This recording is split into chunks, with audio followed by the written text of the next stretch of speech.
Hello lovelies, it's Bronte Spicer. How are you? Happy Easter.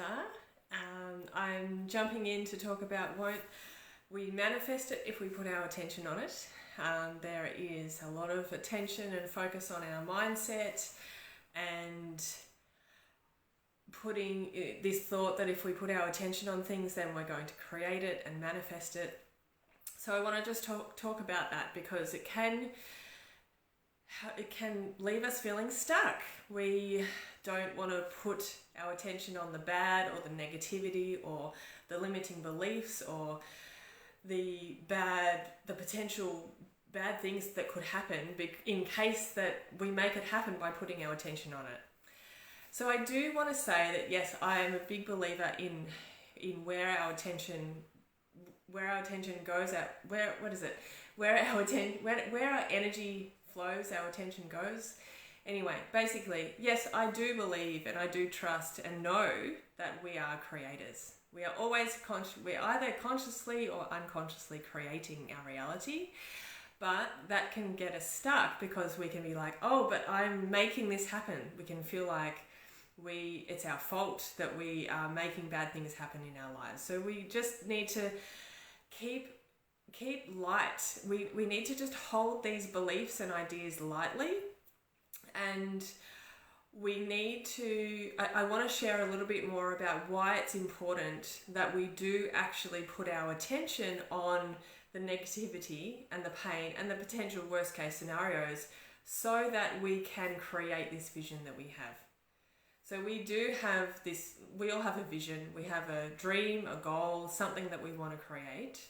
And we live in a world of duality. So there's always, where there's a positive, there's always a negative. So the way I see the world is that this universe, this earth that we live on is a playground, and we get to play in it. We get to create what we want. And yes, our attention, where we put our attention has a huge impact on that. What happens though is that if we are solely focused on our vision and we are avoiding anything that is negative, then we are actually limiting our capacity to create this vision because there are parts of us that are stuck in this negativity. And this is where the Killer Bee Inquiries, which is these incredible, powerful tools that I teach in my group program, Beyond Belief, this is where this changes everything. So when we do this work, when we do this inner work, we are looking at potential worst case scenarios. We're looking at all the limiting beliefs and deficiency stories that we have. We're looking at the bad memories that we've had. And we're doing this in a safe and gentle way. And we're using what is called titration, where we're not reliving a bad memory, or we're not getting swamped or overwhelmed by these negative thoughts, or we're not spiraling into like terror about this worst case scenario happening. We're using specific tools that help us feel safe with processing and integrating these traumas, these negative beliefs, these experiences that we've had, and these stories that we have about ourselves. And in this process of like delving on into the dark side, what we're doing is we're healing our body and mind by integrating the emotional memory, processing the emotional memory so that leaves the body. It clears the body. We release the emotional memory from that body, from our body. We also are letting go of negative beliefs. We're letting go of the beliefs that we have about ourselves, about other people, and about life in general. So we are having this massive clear out.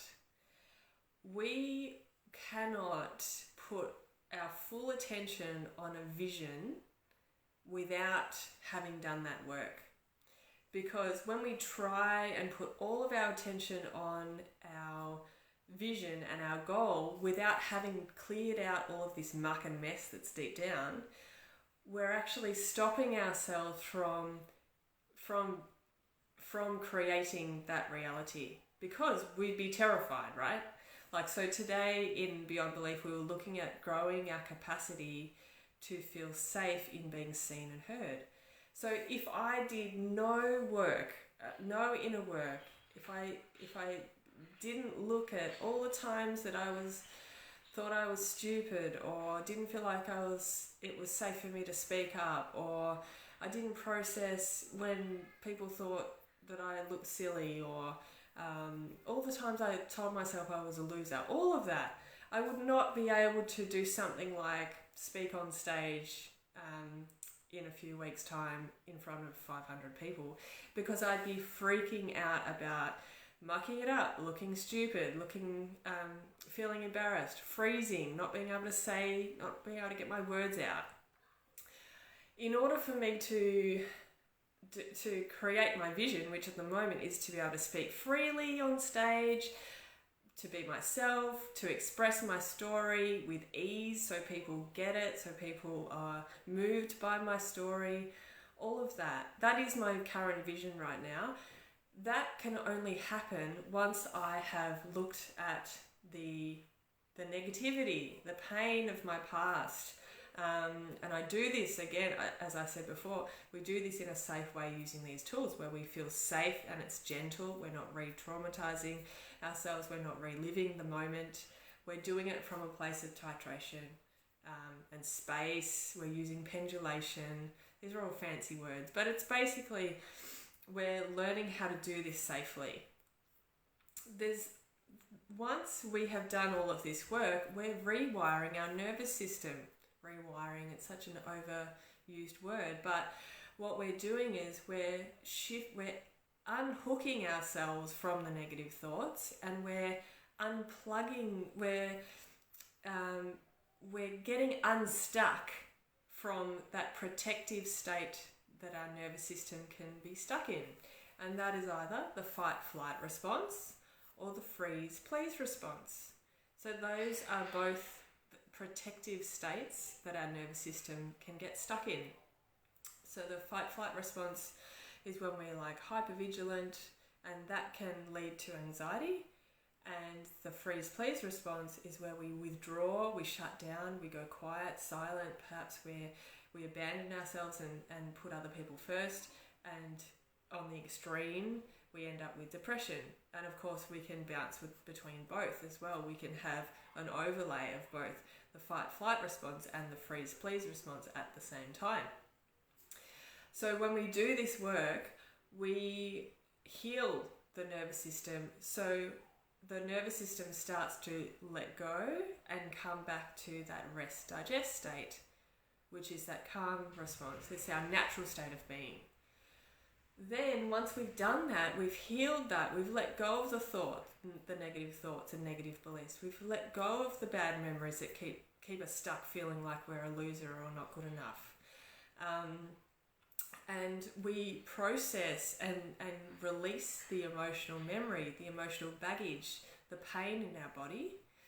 So then, once you've done all that, you're a lot clearer and you're able to connect with this vision that you have. It's a lot easier.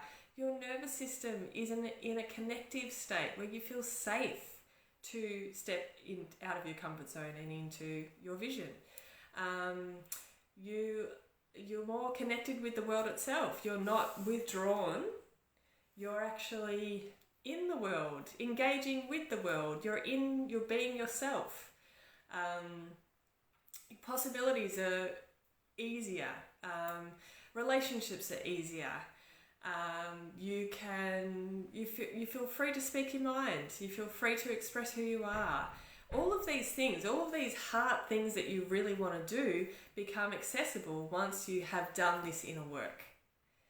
So I get it. I completely understand. It's a big fear, especially in lots of New Age spiritual communities, where we don't want to think about the worst case scenario because then we'll manifest it. But what I'm saying is when you have the right tools that are in my book, It's Okay to Cry, and the tools that we're learning how to practice in Beyond Belief, and my gosh, my clients are absolutely mastering them. They are releasing all of this pain. They are going they're using the tools to process their pain, their trauma, so they are releasing the emotions from the body, and they are letting go of the thoughts, the stories that they have about themselves, so they can then manifest what they want. I have a line in my book, and it's around trying to flip your statements from, or your beliefs from, negative to positive. For me, I found that extremely difficult with depression, because I felt like I was already drowning in my negativity. And then people would say to me, well, just think positively, or just think about the positives, or put your attention on the positives, or stay focused on the positives. And that was very hard to do, because I was so exhausted and drained by the depression itself. So when you're depressed, symptoms of depression are lethargy. You can't make decisions. You retreat. You don't want to socialize. You have no purpose or drive in life. You're unmotivated. All of these things. I just could not do that. I could not. Trying to shift my attention from negativity to positivity all the time was just impossible. And it felt like, if you can imagine, a piano strapped on your back and you're trying to do a 180 in like a split second. That's how it feels when you have depression and you're trying to shift your attention from being negative to being positive. Now that I've done all this inner work, it feels like the piano's gone. And so you can think about the piano being your emotional baggage. So it's gone. I feel lighter. It's easier to shift my attention from negativity to positivity. I get it. I get how some people can be like, just shift your attention, just put your attention on the positive. Yes, you can do that once you've healed your trauma, once you've processed the past, once you've gone to the pain and you've integrated the experience, once you've let go of the memories, the thoughts, and the emotions. Once you've done all that, yes, you can just put your attention on the vision. But you've got to do this inner work first. Otherwise, it's like slapping. I have another one in my book. It's around like slapping a unicorn band-aid on top of a pile of shit. It's like you've got all this pain and then you're trying to put a positive on top. It's just not going to work. The shit is still there. So you've got to actually go to the shit. And that's what the tools are for that are in my book and that I teach in my program, Beyond Belief.